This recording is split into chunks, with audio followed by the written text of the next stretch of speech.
Kad pievienošanās sarunas ar kandidātu valsti ir pabeigtas, parlaments balso par šīs valsts iekļaušanu vai neiekļaušanu Eiropas Savienībā.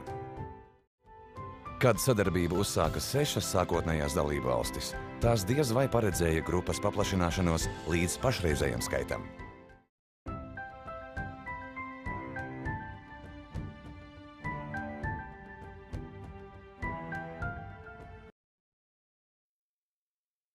Katras valsts parlamentā vēlētāju vecumu sasniegušie pilsoņi tieši ievēl savu vietējā parlamenta pārstāvi. Tāpat notiek arī Eiropas parlamentā. Eiropas parlamenta deputāti tiek ievēlēti uz 5 gadiem ar tiesībām pārvēlēt. Eiropas parlamentai. Katra politiskā grupa visos jautājumos mēģina panākt kopēju grupas pozīciju, taču biedriem ir tiesības balsot atšķirīgi.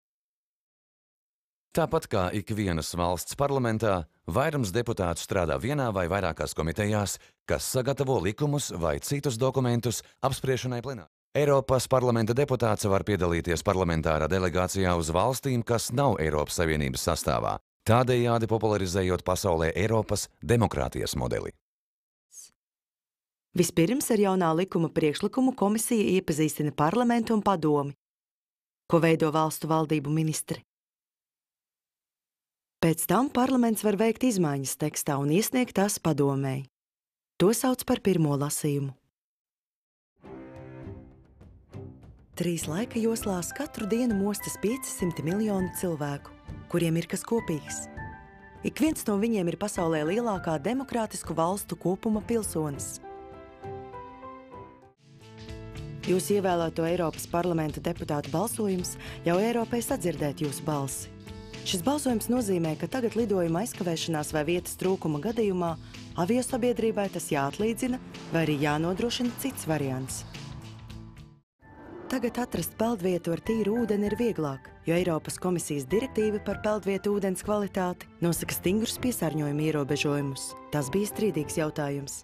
Skatīs plenārsēdēs. Vienai no šādām komitejām bija jārod risinājums, kā samazināt nevajadzīgo iepakojumu visā vienotajā tirgū. Šobrīd Eiropas Savienības budžetā nozīmīgu vietu ieņem zinātniskā un medicīniskā izpēte, īstenojot apņemšanos attīstīt uz zināšanām balstītu ekonomiku. Arī izpildvaras sadarbojas nelegālu darbību noteikšanā un izsekošanā. Vara. Parlaments piešķir arī Saharova balvu par uzskatu brīvību cilvēkiem, kuri cīnījušies par cilvēktiesībām un vairojuši taisnīgumu pasaulē.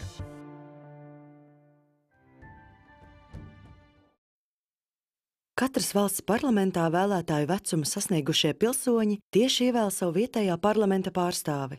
Tāpat notiek arī Eiropas parlamentā.